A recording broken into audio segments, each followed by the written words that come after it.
السلام عليكم.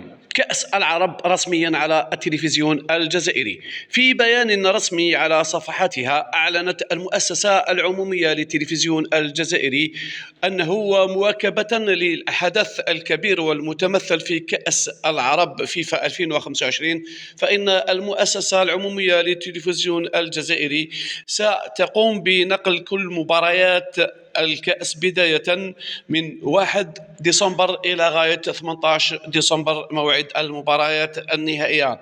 التلفزيون الجزائري لهذا الغرض يعد عدة برامج مواكبة للبطولة، وكذلك بث مباشر قبل وبعد المباريات من الدوحة مسرح الحدث، خاصة فيما يتعلق بمباريات التي يكون فيها المنتخب الجزائري طرفا في المباراة.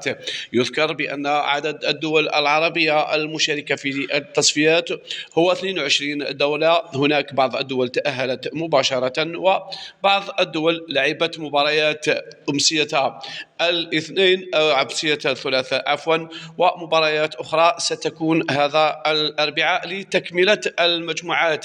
يذكر بأن المنتخب الجزائري هو حامل النسخة الماضية عندما تفوق في النهائي على المنتخب التونسي بهدفان مقابل 0 في الأشواط الإضافية.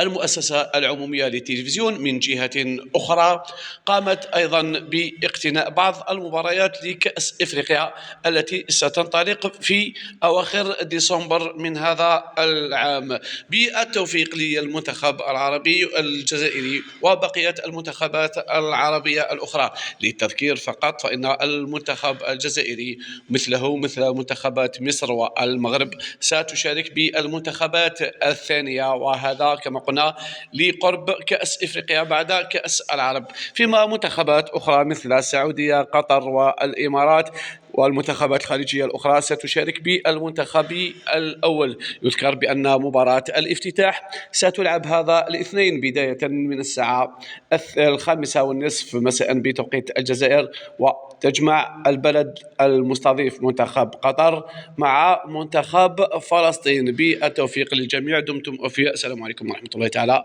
وبركاته.